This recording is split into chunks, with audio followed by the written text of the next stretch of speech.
She didn't mean to fall asleep. Clara Donovan had just finished a double shift, 14 hours on her feet. 2 buses missed, 1 train pulling away from the platform right as she reached it. Taillights blinking red through the dark like they were laughing at her. She was just trying to get home. She didn't see the man in the tailored black suit before she dropped into the empty seat beside him. Didn't register the silence that rippled through the car when she sat down. Didn't mean for her head to tilt. Didn't mean for her cheek to land against his shoulder. She was too tired to care. The entire train car froze. Because the man she'd just used as a pillow was Luca Moretti. And men like Luca Moretti do not get touched, ever. He should have shoved her off. He should have stood, signaled his men, had her removed before she'd even opened her eyes. Instead, he let her sleep. And when his gaze dropped to her wrist, to the bruising just visible beneath her sleeve, something in his expression changed. Because Luca Moretti had seen her before. In a diner, months ago, serving him coffee like he was just another tired man at the counter. Not a name people whispered, not someone to fear, just a man. That had stuck with him longer than he'd ever admit. What Clara didn't know, curled asleep against a stranger's shoulder on a silent, staring train car, was that she wasn't just exhausted from work. Someone was threatening her little brother. And the debt she'd been quietly bleeding herself dry to pay off wasn't even hers. It belonged to the one man on earth who could make Luca Moretti's whole world catch fire. Before we go back to the moment her eyes finally close on that train, if you believe some people are carrying more than anyone around them will ever know, hit subscribe, because this story is about to show you exactly what that costs, and exactly who finally noticed. And tell me in the comments, be honest, have you ever been so exhausted you didn't care who was sitting next to you? Type, "I've been there," below, if you know exactly how Clara felt in that seat. Now, let's go back to the last train of the night, to a seat she never should have chosen, and the moment Luca Moretti decided not to look away. 14 hours. Clara counted them the way she'd started counting most things lately, not because it helped, but because the number gave the exhaustion a shape she could hold on to. 14 hours on her feet at the diner, then 3 more scrubbing floors at the office building on 5th, her knees screaming somewhere around hour 11 and never quite stopping since. She'd missed the 10:42 by 4 seconds. Watched it pull away, red lights blinking through the dark like they knew exactly how little she had left to give. The 11:15 was her last shot before a 2-hour wait in a station that smelled like bleach and regret. She made it. Barely. The car was half empty, fluorescent light buzzing overhead in a way that would have annoyed her on a normal night. Tonight she didn't have room left to be annoyed by anything. Her feet had gone past aching into something that didn't have a name. Blisters she hadn't looked at in 2 days, rubbing raw inside shoes that used to fit. There was a seat. She took it. She didn't look at the man beside her. Didn't have the energy for the small, automatic scan she usually gave strangers. The one that cataloged threat before politeness. She just sat, exhaled like the air had been sitting in her lungs for a week, and let her spine finally stop pretending it could hold her upright a second longer. She felt the fabric of his suit against her cheek before she registered she'd moved at all. By then, it was already done. Her head had found his shoulder like it belonged there, like her body had simply run out of arguments against gravity and comfort both. She didn't wake up. Around her, the car went very, very quiet. A woman near the door pressed a hand flat against her own chest. A man 2 seats down went rigid, eyes flicking toward the pair near the window and then away again, like looking too long might cost him something. Somewhere behind them, someone's breath caught audibly. Luca Moretti did not move. He'd felt her drop against him the same instant everyone else had seen it. The soft, boneless collapse of someone whose body had simply stopped negotiating with her. And every instinct honed over a decade of never letting anyone close enough to matter told him to shift, to stand, to have her removed before the image of it settled into anyone's memory as something worth repeating. He didn't do any of it. He looked at her instead. Up close, exhaustion wore her differently than he'd expect fear or deference to. There was no artifice to it, none of the careful performance he was used to reading on faces turned toward him. Just a woman who had run entirely out of herself, asleep on a stranger's shoulder because staying upright had finally cost more than she had left to spend. He knew her. The realization arrived quiet and certain, the way most things did for him. A diner 3 blocks from his second property downtown, months ago. A rare night he'd sat at the counter instead of a booth, wanting 5 minutes where no one recognized the weight of his name. She'd poured his coffee without flinching, without the too careful deference people gave him once they understood who he was. She'd looked at him like he was just a man having a bad night. He'd thought about that longer than he cared to admit. Now she slept against him on a public train, oblivious to the 11 pairs of eyes locked on them both, and he found himself doing something he rarely allowed, cataloging details slower than necessary, the way he might a room before deciding whether it was safe to enter. Her hands, folded loosely in her lap, told their own story. Blistered along the palm, a shallow burn-scarred pink across 2 knuckles, the kind of mark a kitchen left on someone who moved too fast for her own protection, or someone whose exhaustion made carelessness inevitable. A faint tremor ran through her fingers even in sleep, the particular shake of a body running on adrenaline long after the reserves should have quit. Then his gaze moved higher and stilled. Her sleeve had ridden up an inch where her arm rested against her own leg, and beneath it, just visible in the flat fluorescent light, a bruise bloomed dark along the inside of her wrist. Not the shape of an accident. Fingers. Someone's fingers, gripped hard enough to leave a map of exactly where they'd held on. Something in his chest went cold, and very still, the particular stillness that men who worked for him had learned, over years, to fear more than shouting. He didn't wake her. He watched the bruise instead, filing its shape away with the same precision he gave everything that mattered, and found himself, for reasons he didn't examine too closely, arranging his shoulder a fraction more solid beneath her cheek. Not to wake her. To make sure she stayed exactly where she was. The train slowed. Brakes hissed. Fluorescent light flickered once overhead as the doors prepared to open at the next station, and Luca kept his eyes on the woman sleeping against him, still cataloging, still calculating exactly what kind of trouble left marks like that on someone who served coffee for a living. The doors opened. 2 men stepped through, dark coats, unhurried, the particular economy of movement that marked them instantly to anyone who knew what to look for. They scanned the car out of habit. Then they saw him. Saw her, asleep against his shoulder, his hand resting with quiet, deliberate stillness near her own. And both men went utterly rigid, the color draining visibly from one man's face as he realized exactly whose personal space had just been breached in front of an entire train car of witnesses. Neither of them moved. Neither of them dared to.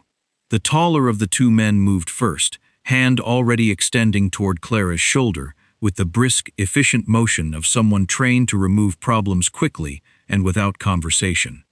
"Marco!" Luca's voice didn't rise. It didn't need to. The hand stopped an inch from her sleeve. Marco straightened instantly, recalibrating, his eyes flicking from Clara's sleeping face to his boss's expression like he was reading a language that had suddenly changed its grammar without warning. Beside him, the second man had gone very still, waiting for a cue he clearly hadn't expected to need. "Boss?" Marco's voice stayed carefully neutral. "You want us to stand down." The 2 words landed heavier than a shout would have. Marco's jaw tightened, some private calculation working behind his eyes, but 11 years of reading exactly when to push and when not to told him this wasn't a moment for questions. He stepped back. The second man followed, both of them retreating to the far end of the car, with the particular stillness of men choosing not to exist too loudly for a while. Luca didn't watch them go.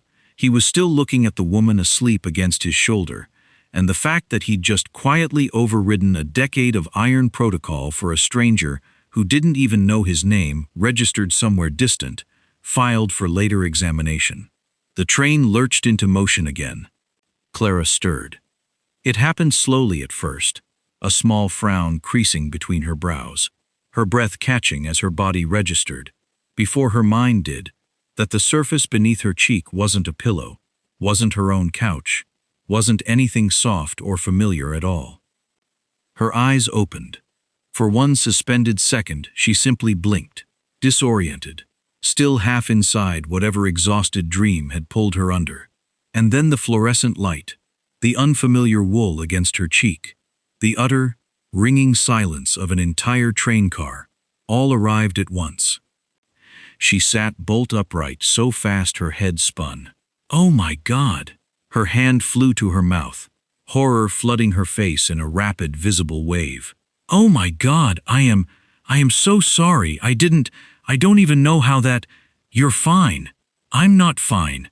I fell asleep on a stranger. On a train. Like she caught herself, cheeks burning, acutely aware now of every eye in the car still fixed on them, of the particular quality of silence that meant everyone had been watching and no one had dared say a word. I don't even know your name. That's usually how strangers work. The dry note in his voice caught her off guard enough that she actually looked at him, really looked, past the panic, past the mortification, and something in her chest did an uncomfortable, unfamiliar flip. Dark eyes, unreadable in a way that should have felt cold, and somehow didn't. A stillness to him that filled more space than his shoulders did. She was already gathering her bag, her jacket, moving with the jerky urgency of someone trying to outrun her own embarrassment. I'll pay for the dry cleaning. If I drooled, I don't even know. I'm so sorry. I've been awake for. You looked like you needed sleep more than I needed space. The words stopped her mid-motion. He said it simply, without performance, no charm laid over it, the way men usually softened a sentence when they wanted something back from it. Just fact, delivered flat and certain, and somehow that plainness was what undid her composure more than any polished reassurance could have. She swallowed, throat tight for reasons that had nothing to do with exhaustion anymore. That's a strange thing to say to someone who just used you as a pillow. You didn't ask permission. You also didn't do it on purpose. His gaze held hers a beat longer than strictly comfortable. There's a difference. The train began to slow. Her stop, she recognized the platform lights sliding past the window, even through the fog of humiliation still burning hot in her cheeks. And she stood so fast, she nearly caught her bag strap on the seat rail. Right. Well, thank you for not having me arrested or whatever the protocol is for accidental stranger napping. The joke came out thinner than she meant it to, nerves fraying the edges. Good night. She didn't wait for a response.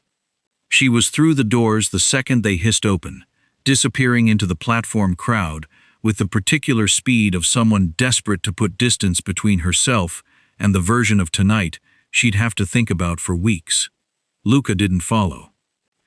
He sat instead, watching the space where she'd been through the window as the train idled at the platform, some unfamiliar restlessness sitting uneasily beneath his ribs.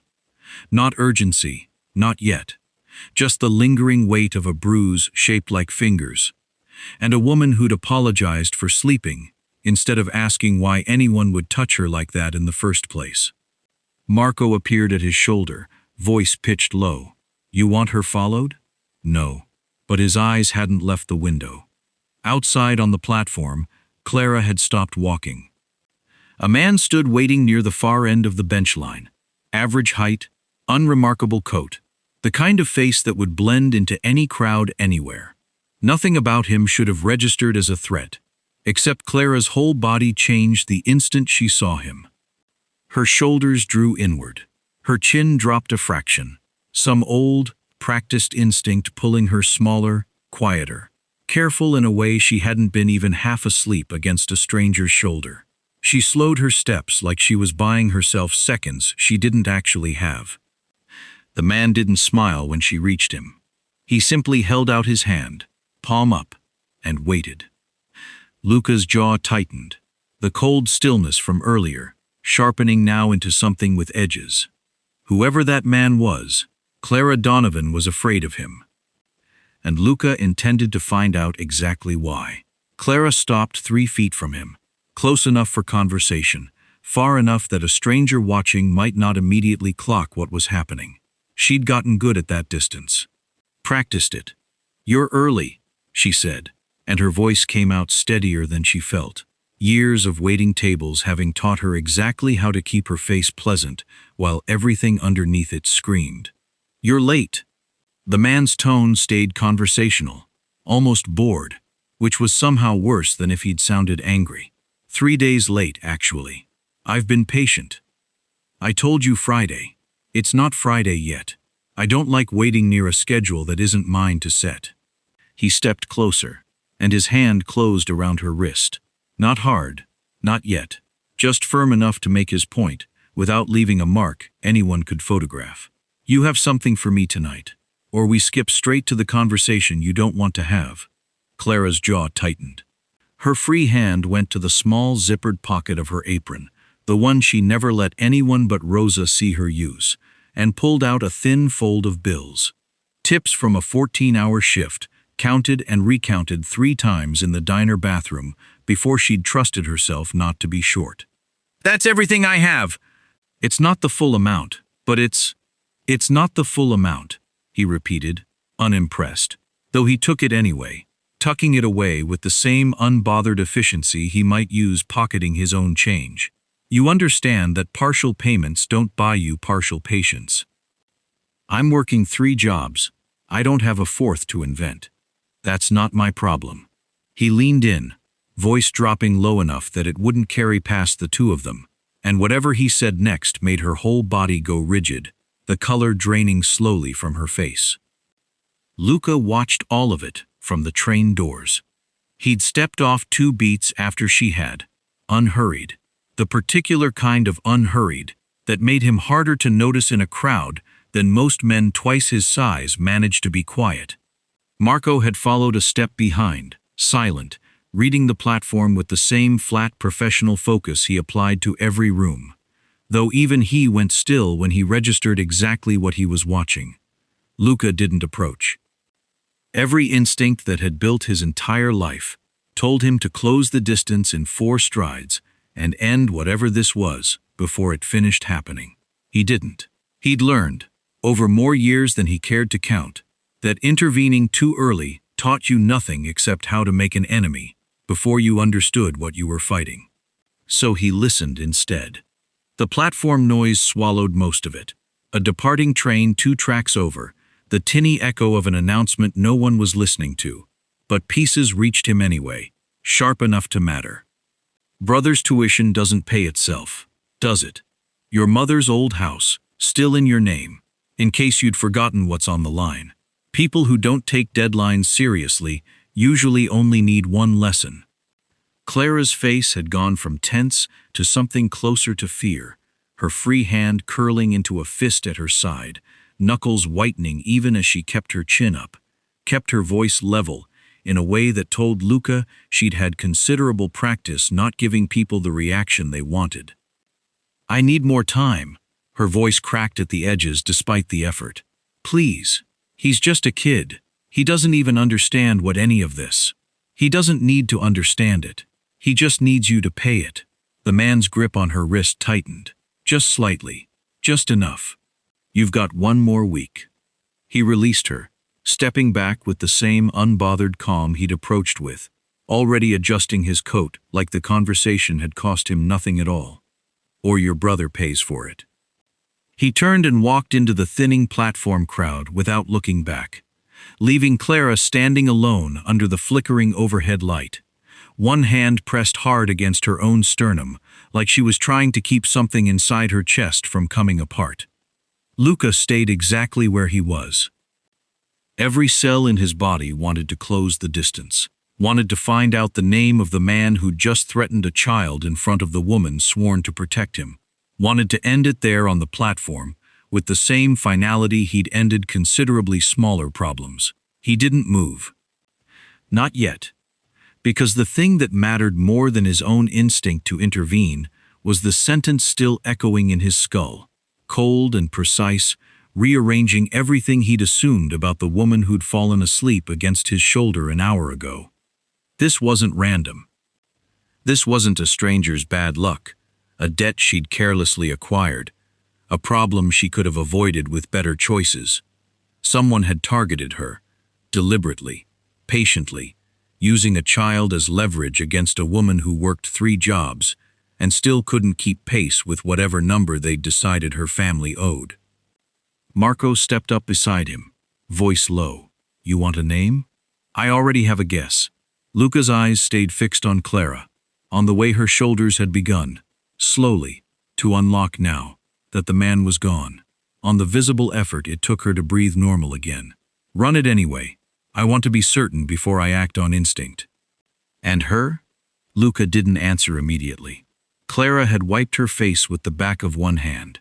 Quick, efficient, the practiced motion of someone who'd cried in public before and hated it every time, and started walking again, toward whatever came next, in a night that clearly wasn't finished asking things of her. "Find out everything," Luca said finally, starting with her brother's name. She didn't go home. Luca clocked that within the first 2 blocks, the particular directionless but purposeful walk of someone whose night wasn't over, just because the platform confrontation was. He kept a careful distance, Marco a half step behind him, both of them dissolving into the late foot traffic with the practiced ease of men who'd spent years learning how to be present without being seen. Clara cut down a side street toward a glass office tower, dark now except for the lobby lights, and let herself in through a side entrance with a key card on a lanyard she pulled from beneath her collar. A cleaning job, second of the night, on top of whatever shift had left the blisters on her hands. Luca watched through the tinted lobby glass as she disappeared into an elevator, exhaustion written into every line of her posture, even from this distance. Shoulders rounded forward, steps shortened, the particular economy of movement that came from a body rationing whatever energy it had left. "She's been at this a while," Marco said quietly, checking something on his phone. "Building services contracts under a company called Bright Horizon Cleaning. Small operation. Pays minimum plus a night differential." "How long has she worked there?" "Records only go back 8 months. Marco's jaw tightened slightly, which tracks with a debt that started recent. Luca said nothing, watching the elevator numbers climb, filing the detail away with the same precision he gave everything that mattered now. She emerged 90 minutes later, hair escaping its knot, a faint sheen of exhaustion sweat, visible even under the streetlights, and Luca understood, with sudden, uncomfortable clarity, that her night wasn't finished either. She walked 6 more blocks. Slower now, her steps dragging in a way she seemed to be actively fighting, one hand occasionally pressing flat against her own ribs, like she was reminding her lungs how the process worked. The diner sign came into view before she did. Rosa's Corner, warm yellow light spilling out onto the sidewalk, the particular late-night hum of a place that never quite closed. Clara pushed through the door and disappeared behind the counter within seconds, tying an apron over clothes that had already survived 1 full shift and a cleaning contract on top of it. Luca took the booth by the window across the street, out of direct sightline but close enough to watch. He didn't need to watch long to understand. She moved through the next 2 hours on something that wasn't quite energy anymore. Muscle memory doing the work her body had stopped volunteering for. A customer service smile that flickered thin and then thinner with every table she cleared. Twice, she caught herself gripping the counter edge like the room had tilted beneath her. Once, she dropped a full pot of coffee, and the apology that followed came out too fast, too apologetic. The particular fear response of someone who couldn't afford the cost of a mistake, however small. Just past 2 in the morning, an older woman with steel gray hair and sharp eyes, The owner, Luca guessed, watching her move through the space with the particular authority only ownership grants, pulled Clara aside by the elbow and steered her firmly toward the back.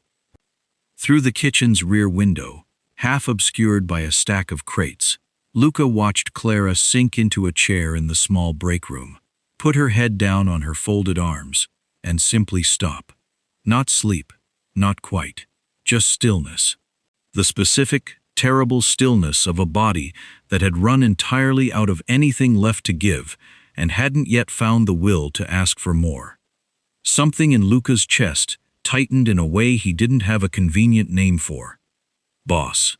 Marco's voice, low, pulling him back. You want me to keep watching, or you want the file first? Both. Marco's phone had already done most of the work by the time they were back in the car, headlights off, parked 2 blocks from the diner in the particular patient silence men in their line of work had long since made comfortable. Clara Donovan, 29. No priors, no debts under her own name, until 8 months ago. Marco scrolled, his expression flattening with each new line. She's got a brother, Eli Donovan, 11 years old, guardian, since their mother passed 2 years back. No father in the picture, never was. The debt started with the brother's medical bills, some kind of cardiac procedure, emergency, no insurance covering the full cost. Marco's jaw worked. She took out a loan to cover the gap. Private lender, not a bank, one of those off-book operations that doesn't ask questions and doesn't report to anyone who could regulate the interest rate. How much? 40,000 original principal. Marco's eyes flicked up, grim. Current balance, according to what I could pull, 68,000. And climbing. Luca's jaw tightened. That's not interest. That's designed. Yeah. Marco exhaled slowly. I thought so too. Who's the lender? Marco hesitated for the length of one careful breath. The particular hesitation of a man about to hand his boss information he already suspected wouldn't sit easy. Runs under a shell called Ashcroft Capital. Untraceable on paper. He turned the phone screen toward Luca, a second document already pulled up beneath the first. Ownership records, buried 3 shell companies deep, the kind of trail that only unwound if you already knew exactly where to start pulling. But the actual money behind it traces back through 2 more fronts to an account I've seen before. Say it. Marco met his eyes. Salerno.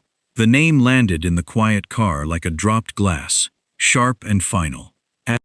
Luca sat back slowly, understanding arriving in full, cold clarity. The platform, the threat, the man's calm, practiced cruelty. None of it had been opportunistic. None of it had been random bad luck visited on a woman already drowning. Victor Salerno had built this debt on purpose. Grown it deliberately, patiently, into something no waitress working 3 jobs could ever hope to outrun. And somewhere in the last 6 hours, without meaning to, without either of them choosing it, Clara Donovan had fallen asleep against exactly the one man capable of standing between her and the family that intended to break her. The office Ashcroft Capital used for its legitimate face sat on the 9th floor of a mid-rise nobody would look at twice. Frosted glass, a receptionist who left at 6, a company name stenciled on the door in the particular anonymous font of places built to be forgotten. Luca didn't wait for morning. He arrived a little after 3, 2 men flanking the elevator, Marco silent beside him, with the particular readiness of someone who understood exactly what kind of conversation this was going to be before it started. The man who answered the private line, roused from sleep, voice thick with irritation that curdled fast into fear once he registered who was calling, met them at the building's service entrance within 20 minutes, sweating through a hastily buttoned shirt. Mr. Moretti. He didn't offer a hand. He'd clearly been told at some point in his career exactly what happened to men who tried. I wasn't informed you had business with our firm. You wouldn't be. I didn't have business with your firm 2 hours ago. Luca walked past him into the darkened lobby without waiting for permission, footsteps unhurried, the particular calm of a man who'd already decided how this conversation ended before it began. "I have a loan file. Donovan, I want everything. Origination, terms, every amendment made to the account since it opened." The man's face went the color of the frosted glass behind him. "That information is confidential. I'm not authorized to."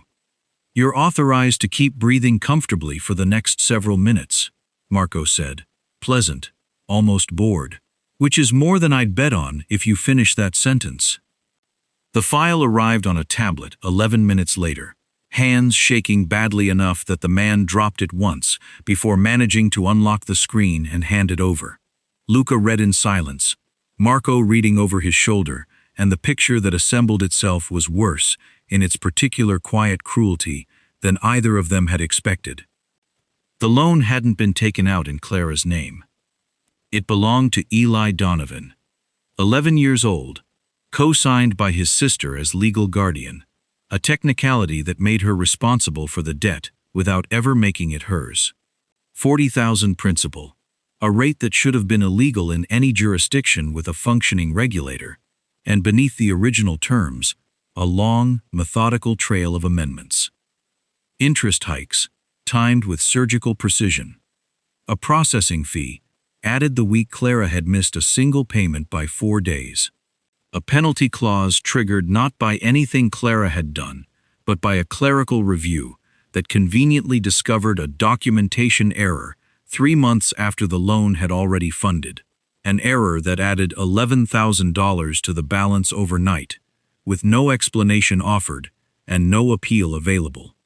"This isn't predatory lending," Marco said quietly, scrolling further.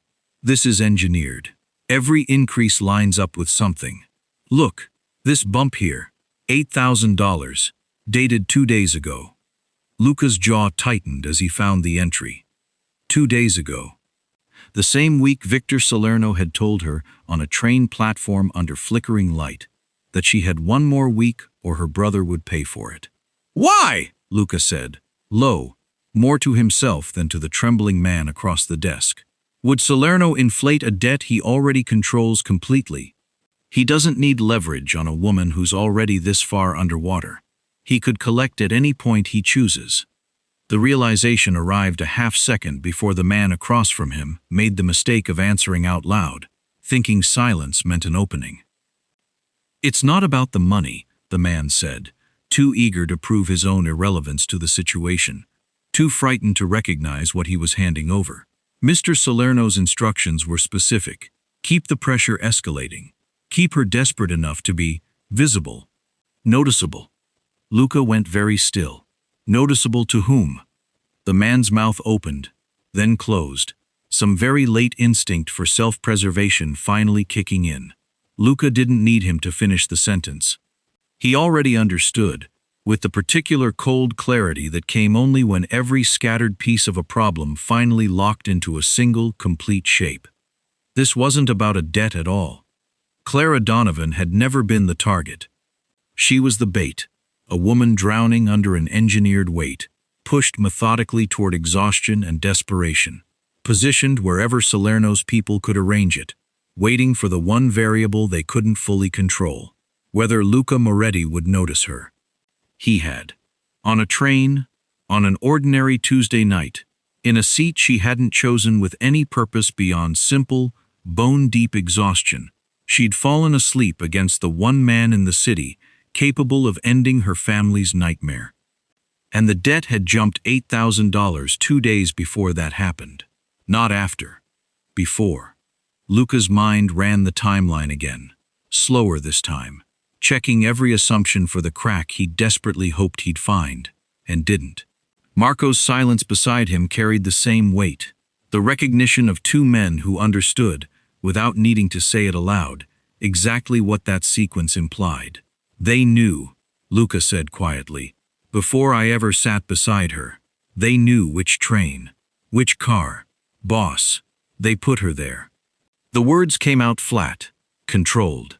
The particular flatness Marco had learned over 11 years meant something dangerous was assembling itself behind Luca's expression. The exhaustion is real. The debt is real. Her brother's danger is real.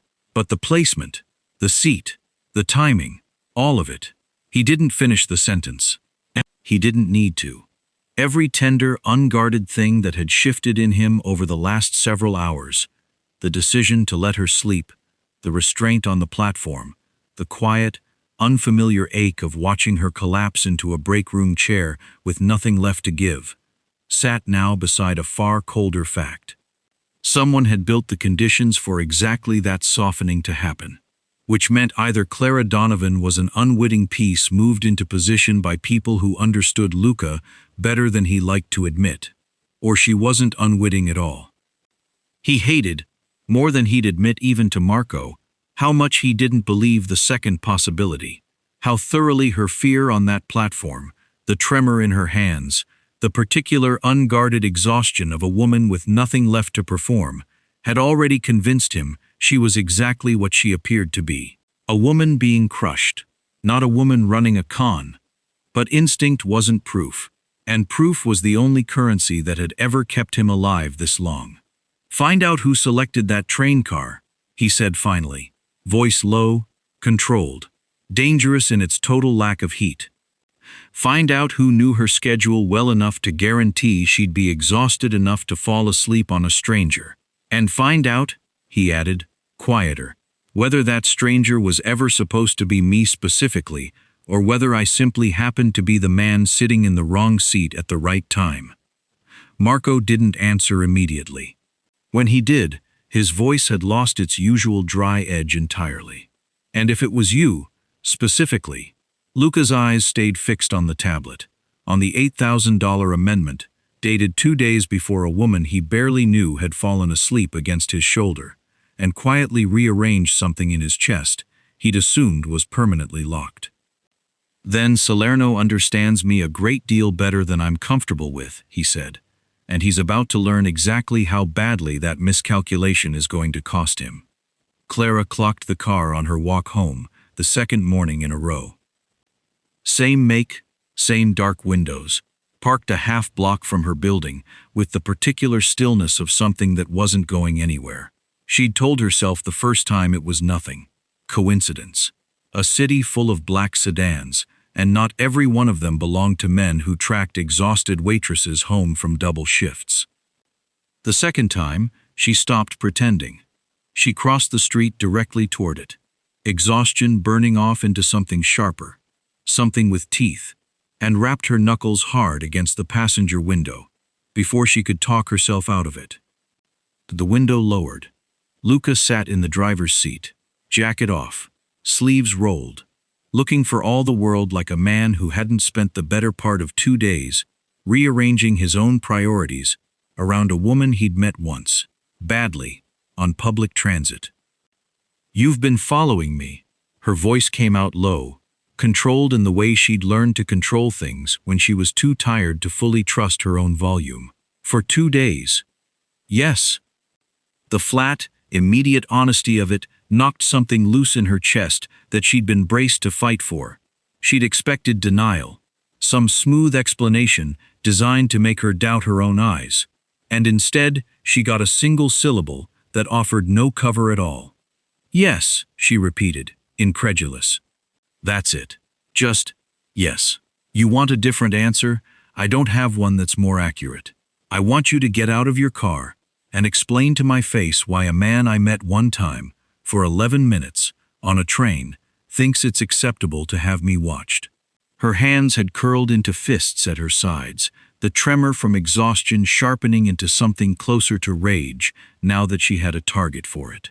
"Do you have any idea how that looks? How that feels? I already have one man in this city deciding what happens to my life without asking me. I don't need two." Something flickered across his face at that. Not quite a wince, but close, the particular tightness of a man absorbing a hit he'd half expected and still felt fully. He stepped out of the car.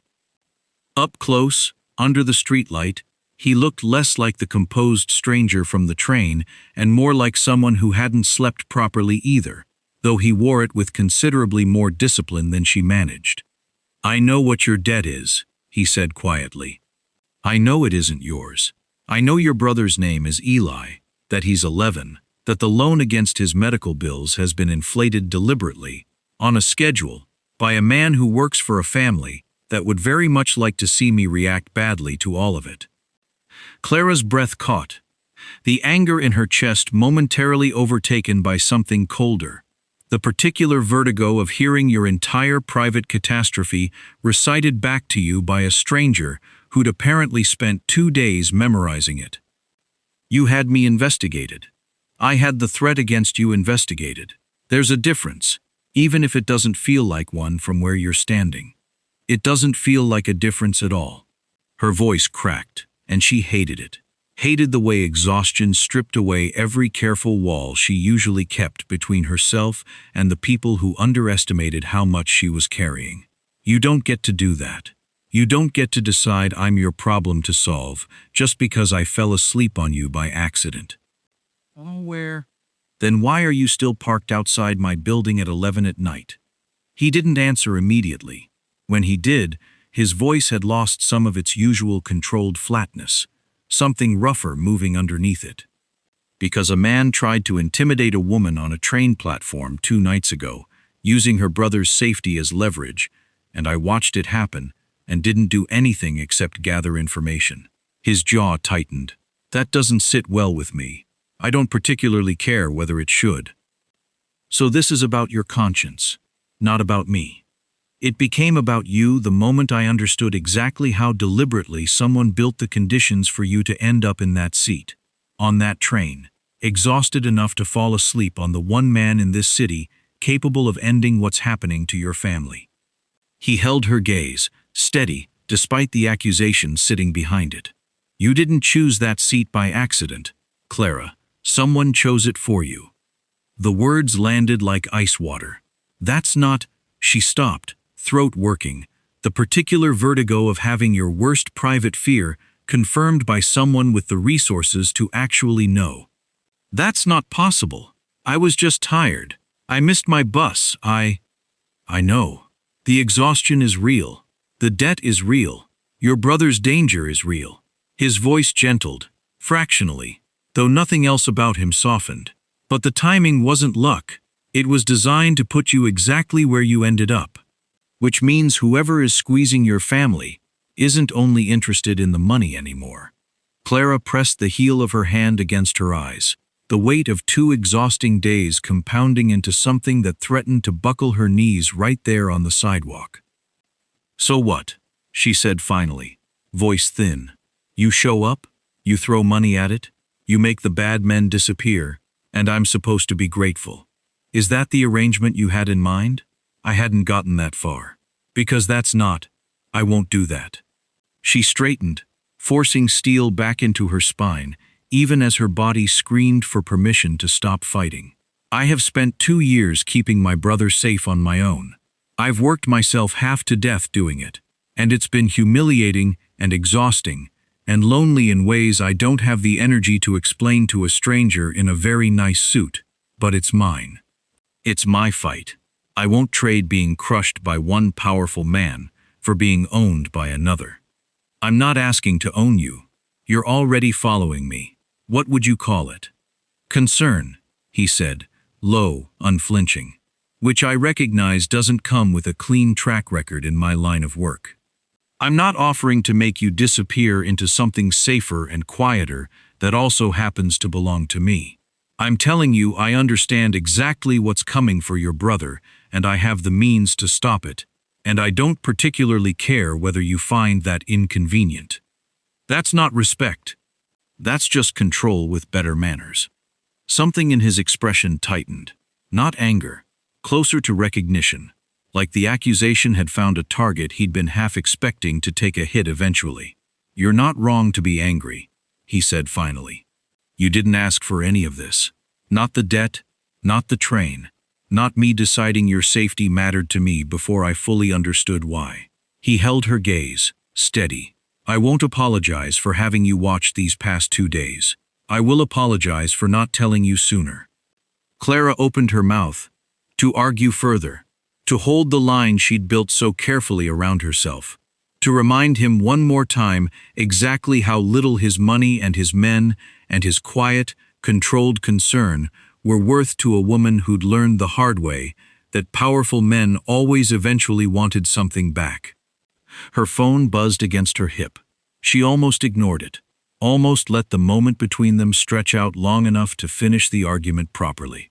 But something in the timing, late enough that a text this hour rarely meant anything good, pulled her hand toward her pocket before she'd fully decided to check it.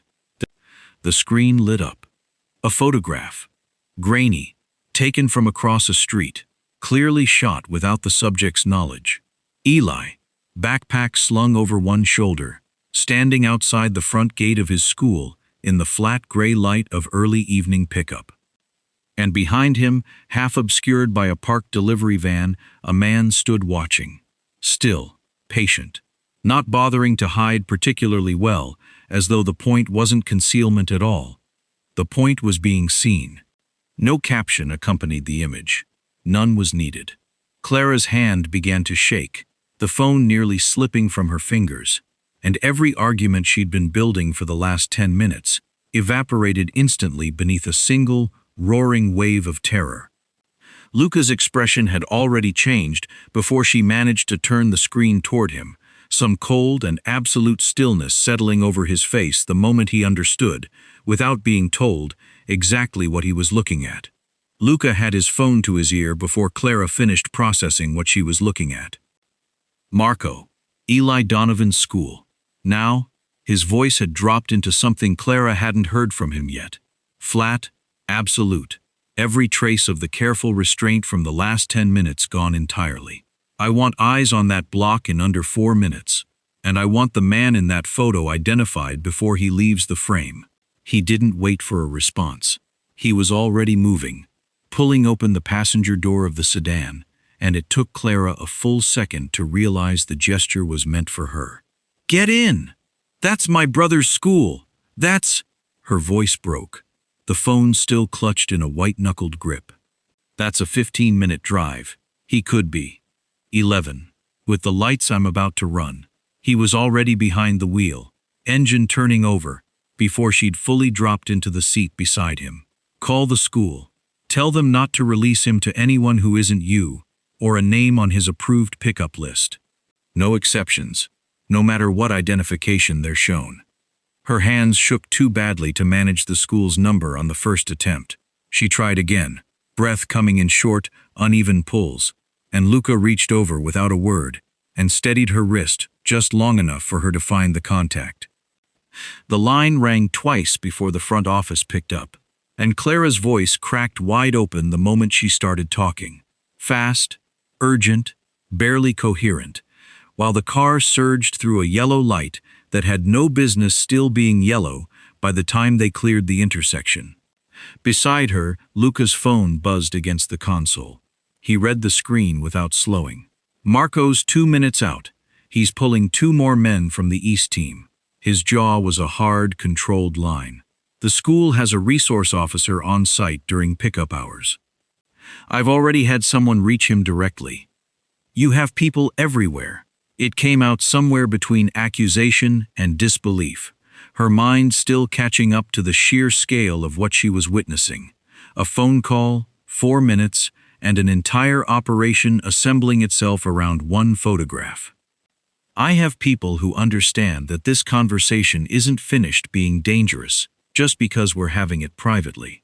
They reached the school in 9 minutes. The block outside the gate looked, on the surface, unchanged. Parents idling at the curb, a cluster of kids waiting under the flagpole, the ordinary chaos of late pickup.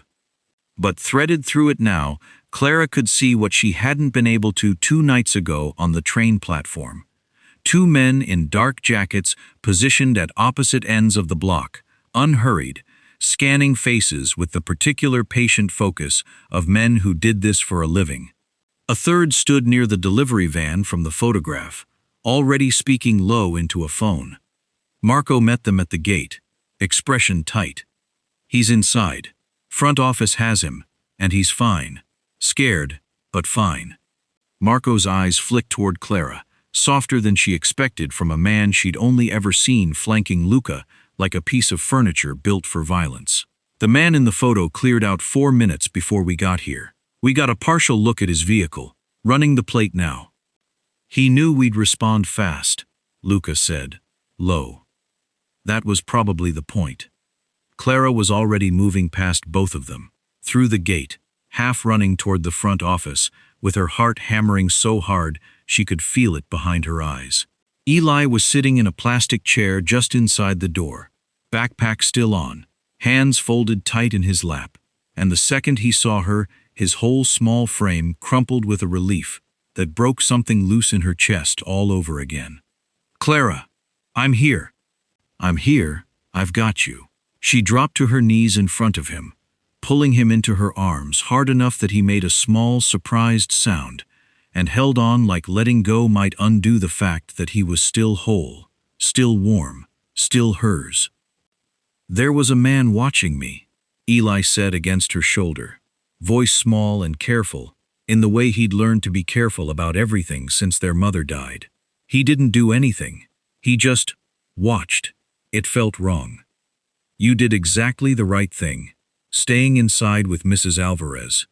Clara pulled back enough to look at him, cataloging every inch of his face for anything that told a different story than the one he was giving her. I promise you're safe. She didn't know, saying it, whether it was true anymore. Outside, through the office's front window, she watched Luca standing near the gate with Marco, both men's postures rigid with a controlled, coiled violence she hadn't let herself fully register until this exact moment. Not 2 nights ago on a train, not in his car 20 minutes earlier, but now, watching him scan the street the way a predator studies terrain it already knows it's going to have to defend. This was his actual world. Not the calm, careful stranger who'd let her sleep on his shoulder. Not the man who'd admitted to following her with unsettling honesty. This, men positioned on street corners, a resource officer receiving a phone call from someone with enough reach to arrange it in under 4 minutes. An 11-year-old boy, sitting in an office chair because a stranger had stood outside his school, just to prove he could. Her stomach turned cold with something that wasn't quite fear and wasn't quite gratitude either. If she let this man any closer, the surveillance, the violence held one careful degree beneath the surface, the sheer terrifying scale of what he was capable of mobilizing in minutes, became the shape of her life. Eli's life, not the debt collector on the platform, not the exhausting math of 3 jobs and a shrinking bank account. She kept Eli's hand in hers as they walked back out to the car, and Luca fell into step beside them without a word, his eyes never fully leaving the perimeter of the block even as he walked. "Thank you," she said quietly, once Eli was buckled into the back seat, headphones already in, the particular resilience of a child determined to make himself smaller than the danger around him. "For getting here fast, I mean that. You don't need to thank me for doing the obvious thing. It wasn't obvious to me 2 hours ago that you'd have 4 men on a school block within 9 minutes of a text message." She looked at him, some of the anger from earlier bleeding slowly back into her voice, layered now with something rawer underneath it. "This is your world, not mine. And I don't think I can let my brother grow up inside it, no matter how safe you make it feel for one afternoon." Something flickered across his face, not quite a wound, but adjacent to one. "I understand." "Do you?" "I understand that you're frightened, and that fear is entirely reasonable, and that nothing I say right now is going to make the last hour feel smaller than it was." His voice had gone quiet, controlled in a way that felt less like distance now, and more like restraint. "I'm not going to pretend my world is safe. It isn't. But the alternative, currently threatening your brother, isn't safety either. It's just danger, without anyone standing between it and you." She didn't have an answer for that. She got into the car instead. Exhaustion and fear and something dangerously close to gratitude tangled too tightly together to separate into anything coherent. Luca's phone buzzed once, sharp against the console, as he pulled away from the curb. He glanced at the screen at the next red light, and Clara watched his expression shift, the careful control cracking, just slightly, into something colder and more dangerous than she'd seen from him yet. He turned the phone so she could read it, jaw tight, eyes fixed straight ahead on the road. A single line, sent from an unknown number, time-stamped less than a minute ago. You like her? Watch what happens next. Chapter 8. The Public Line. Luca didn't reply to the message. He set the phone face down on the console, and the stillness that settled over him was worse than shouting would have been. The particular quiet Clara was already learning to recognize as the calm before he decided something irreversible. Who sent that? No one who signs their name. He pulled away from the curb, checking the mirrors with a precision that hadn't been there 10 minutes ago, which means it came from someone confident enough not to need to. Salerno. Or someone speaking for him. His jaw worked. It doesn't matter which. The message is the same either way. In the back seat, Eli had fallen asleep against the window within 4 blocks, the specific boneless exhaustion of a child who'd spent his fear on staying quiet all afternoon and had nothing left to spend on staying awake. Clara watched him in the side mirror, throat tight, and didn't ask where they were going. She'd stopped having the energy to argue about destinations an hour ago. They ended up at Rosa's. It made no sense until it did. A public place, cameras on the corner, a woman behind the counter who'd known Clara for 6 years and would remember exactly who'd been standing where if anyone ever asked her to. Luca parked across the street and didn't get out immediately, watching the diner's windows with the same flat, patient focus he'd given the school block. Why here? Because Salerno wants me reactive and private. Somewhere I can be reckless without witnesses. He finally opened his door. I'd rather give him witnesses. She didn't understand until they were inside. Eli tucked into the corner booth with a hot chocolate Rosa produced without being asked. And Clara was still peeling off her jacket when the bell over the door rang and the entire temperature of the room changed. Victor Salerno didn't look like a man who threatened children on train platforms. He looked unremarkable, mid-height, gray at the temples, a coat that could have belonged to an accountant, and that was precisely what made him worse in daylight than he'd been in shadow. He didn't approach the booth. He stopped at the counter instead, close enough to be heard, far enough to claim later he'd never come near. Ms. Donovan. His voice carried the same bored calm from the platform. I heard you had an eventful afternoon.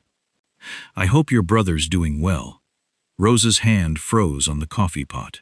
Clara's whole body went rigid, some old instinct pulling her half a step in front of Eli's booth without deciding to. Luca moved before she finished the motion. He crossed the diner unhurried, the way he did everything, and stopped close enough to Salerno that anyone watching would understand instantly which of them the room actually belonged to. You're a long way from your usual corners, Victor. Luca. Salerno's smile didn't reach anywhere near his eyes. I heard you'd developed an interest in local waitresses. I wanted to see it for myself. You wanted to see if the message landed. Did it? It landed. Luca's voice stayed level, almost pleasant, which somehow made it more dangerous than if he'd raised it. I want to be precise about what happens next, so there's no confusion later about who misunderstood whom. He didn't lower his voice. Clara understood, watching him, that he wasn't trying to keep this private at all. Rosa behind the counter, 2 customers frozen mid-bite near the window, even the cook visible through the pass-through, all of it deliberate. He wanted this witnessed. Clara Donovan and her brother are under my protection. Not as a favor, not as a courtesy I might reconsider, as a fact. Effective the moment you decided a photograph of an 11-year-old outside his school was an acceptable way to make a point. His eyes didn't leave Salerno's face. Anything that touches either of them touches me directly. I'd have thought a man in your position understood exactly what that means before he arranged for someone to stand outside a school gate. Salerno's easy composure cracked, just slightly, at the edges. That's a significant claim to make over a woman you've known 4 days. It's not a claim. It's a boundary. Luca's tone never changed, never rose, and that flatness was somehow worse than any threat shouted across the room would have been. You inflated a child's medical debt to manufacture leverage you thought you could use against me indirectly. That was clever, and it worked, right up until it stopped being indirect. Now it's just a mistake. Careful. Salerno's voice had lost its bored edge entirely now, something harder surfacing underneath. Territory's a delicate thing to redraw in public. I'm not redrawing anything. I'm telling you where the line already is, so you stop pretending you couldn't see it.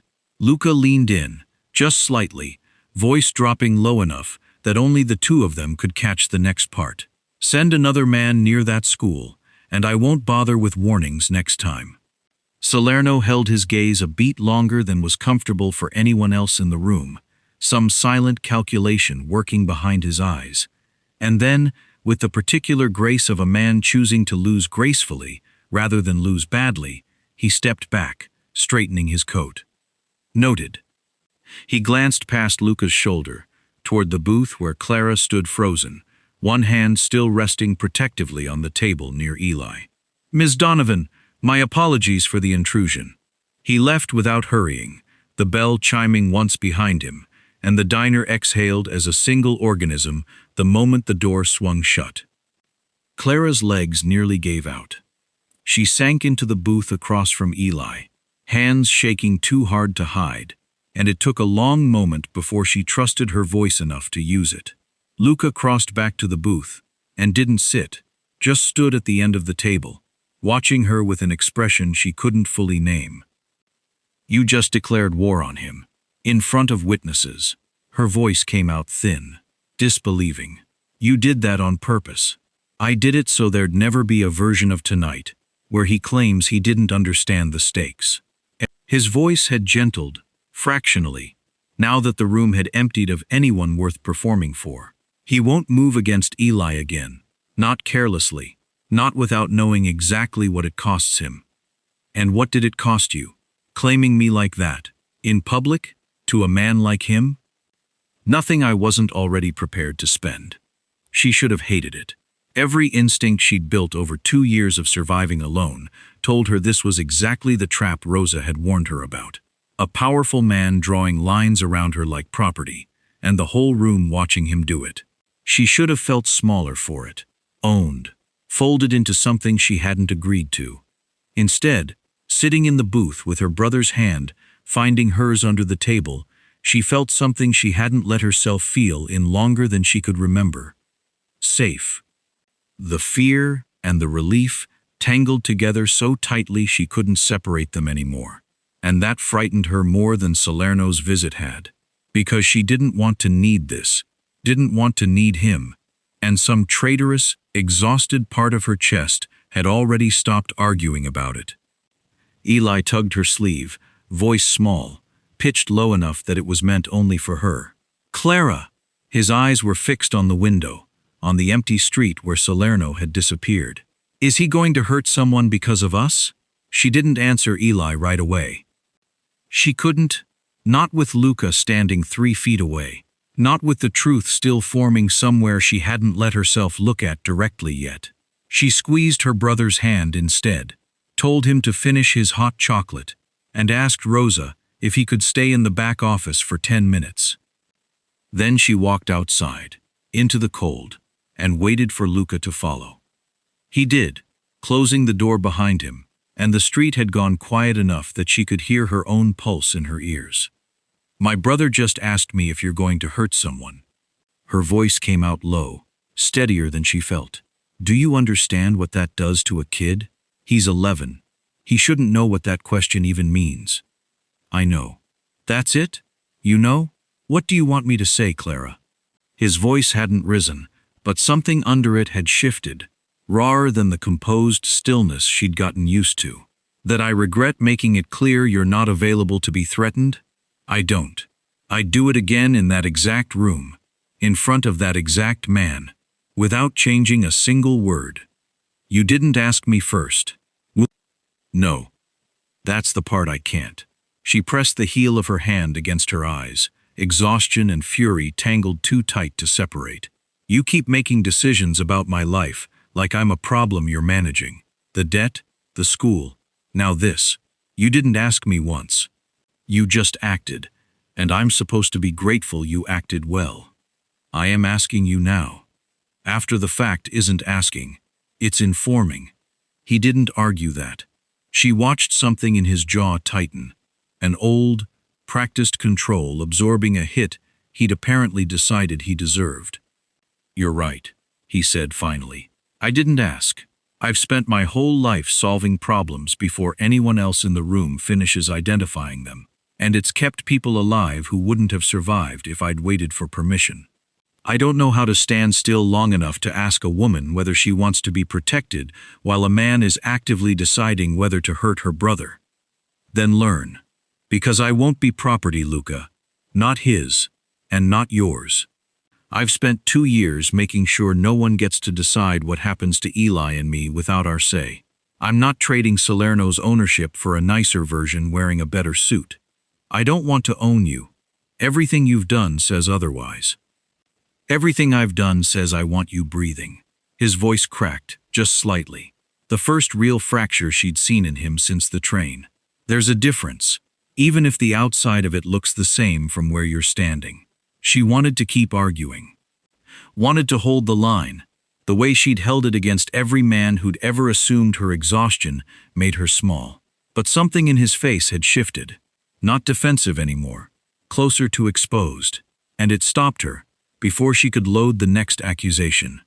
Why? She said instead, quieter. Why any of this? You don't know me. 4 days ago you didn't know I existed. That's not true. She went still. I've known who you were for months, he said. Since before the train. That's not possible. I would have. You served me coffee at Rosa's counter, 7 months ago. A booth had opened up, and I took the counter seat instead, out of habit, wanting 5 minutes where no one recognized my name. His eyes held hers, steady, despite the confession sitting underneath it. There was a man 2 stools down. Drunk, aggressive, saying something ugly to the woman bussing tables. Young, new, barely able to defend herself. You didn't call security. You didn't wait for someone else to handle it. You put yourself between them and told him, calm as anything, that he could finish his coffee or finish his sentence, but not both. Clara's breath caught, some distant memory surfacing. A bad night, a drunk regular, nothing she'd thought twice about since. He left, she said slowly.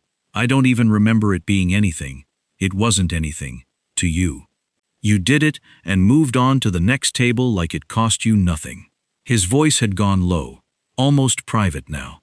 I watched a woman with no power in that room use the only leverage she had, her own nerve, to protect a stranger who couldn't protect herself. And then you poured my coffee 2 minutes later and looked at me like I was just another tired man at the counter. Not a name, not a threat, just a man. So you what? Remembered me. I've had you watched, off and on, since that night. He said it plainly, no softening. The same flat honesty he'd given her in his car 2 nights ago. Nothing invasive. I knew where you worked. I knew you'd taken on the cleaning contract 8 months ago, around the same time your brother's medical bills started. I told myself it wasn't anything. A curiosity, a debt of interest I hadn't decided what to do with. And then I fell asleep on you. And then you fell asleep on me. On a train I don't normally take. In a city where I don't leave things to accident any more than I have to. His jaw tightened. I don't fully believe that was coincidence. I told you that already. But whether Salerno arranged the seating or not, the woman who fell asleep against my shoulder wasn't a stranger to me. She was someone I'd already been watching for months, for reasons that had nothing to do with a debt or a rival family. Clara stood very still, the cold forgotten, every careful wall she'd built over the last 4 days, suddenly feeling thinner than she'd trusted them to be. Say that again, she said quietly. The part where I wasn't a stranger. I noticed you 7 months ago. In a diner, over coffee, because of who you were when you thought no one important was watching. She looked at him for a long moment, something unsteady moving behind her eyes. Not quite trust, not quite fear, Some third thing she didn't have a name for yet. Would you have noticed me? She asked slowly. If I hadn't fallen asleep on you? He didn't answer right away.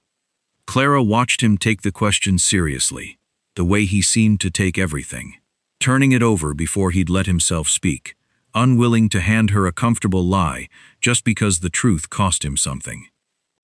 I don't know, he said finally. That's the honest answer, and I know it's not the one you want. I don't want a performance. I want the truth. The truth is, I'd been watching you for months and hadn't done anything about it. I told myself it wasn't the right time, or the right reason, or that a man in my position doesn't walk into a diner and tell a waitress he can't stop thinking about the way she stood up to a drunk stranger. His voice stayed low, even. No charm layered over any of it. I might have stayed exactly where I was indefinitely, watching, never crossing the distance. You falling asleep on that train didn't create what I felt.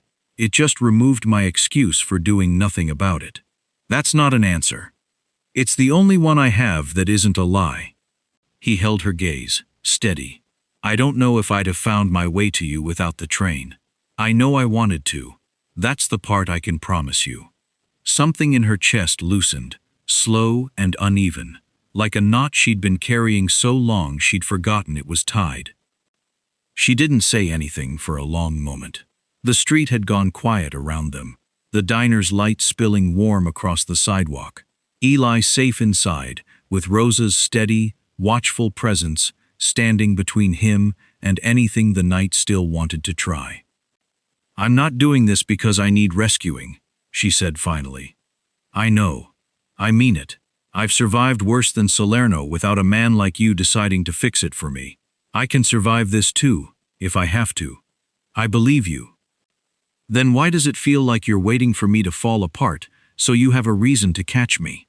I'm not waiting for that. His jaw tightened, something raw moving under the words. I'm waiting for you to choose it, not because you're drowning. Not because Salerno left you no other option. I've spent 4 days making decisions for you because that's the only language I know fluently. And every time I've done it, you've told me exactly how much it costs you. I'm done doing that tonight. So what are you offering, if it's not rescue? Nothing, if that's what you need it to be. He said it plainly. No pressure behind it. No leverage. I'll keep Eli safe either way. That was never conditional on anything you decide about me. But I'm not going to pretend I don't want you to stay tonight. I'd rather you know that and choose against it than let you think I never asked. Clara looked at him for a long time, the cold air sharp in her lungs, every careful argument she'd built over the last 4 days, sitting quiet now instead of shouting. She thought about the platform, the bruise on her wrist, the particular exhaustion of carrying everything alone for 2 years because no one had ever once made it safe to set any of it down. She thought about Rosa's warning. Power like that doesn't protect, it consumes. And found, for the first time, that she didn't fully believe it applied to the man standing in front of her, hands empty, offering her a door instead of a leash. I'm not choosing you because I'm scared, she said quietly. I need you to understand that. If I stay tonight, it's not because Salerno frightened me into needing you. I understand. I'm choosing because when you told Salerno I was under your protection, I wasn't angry that you'd claimed something. I was angry that you hadn't asked first. Those aren't the same thing. She held his gaze, steadier now than she'd been all night. Ask me. Something shifted in his expression. Not triumph, nothing that easy. Just quiet, careful attention. The same precision he'd given her bruised wrist on the train 4 days ago. Come home with me tonight, he said. Not because it's safer, because I want you there, and I'd rather you choose it than fall into it. And if I say no, then I'll drive you and Eli home, and I'll be outside your building tomorrow, whether you want me there or not. Because his safety was never a bargaining chip. His voice softened, just slightly. But I'm hoping you say yes. Rosa walked Eli out a few minutes later, already half asleep on his feet, and it was Marco, appearing quietly from wherever he'd been keeping watch, who offered to see him home, and stay the night on the couch, an offer Clara accepted only after Eli himself, blinking up at Marco with sleepy, unguarded trust, said he didn't mind. Which left her standing on the sidewalk with Luca, the choice finally fully hers. She got in the car. His penthouse sat high enough that the city noise thinned into something almost gentle, lights scattered below like something spilled and left to settle. She stood at the balcony doors a long moment before he came to stand beside her, not touching, not asking for anything more than her presence in the room. Below, in the distance, a train crossed the elevated line, windows lit gold against the dark, carrying some other exhausted stranger toward whatever waited for them at the end of the night. Clara turned away from the window, and this time, when she finally let herself close her eyes against his shoulder, it wasn't exhaustion that put her there. It was a choice. She didn't fall asleep alone. That's the story. If you believe the strongest people are usually the ones carrying the most in silence, the ones who never ask for help until someone finally notices, hit subscribe, because these are the stories we tell here every week. And I want to know, did you want Clara to stay, or did you want her to walk away and prove she never needed saving at all? Tell me in the comments. Type, "She chose him," if you were rooting for that door to close behind her tonight. If this story hit you the way it hit me writing it, share it with someone who needs a reminder that exhaustion isn't weakness, and being noticed isn't the same as being rescued. See you in the next one.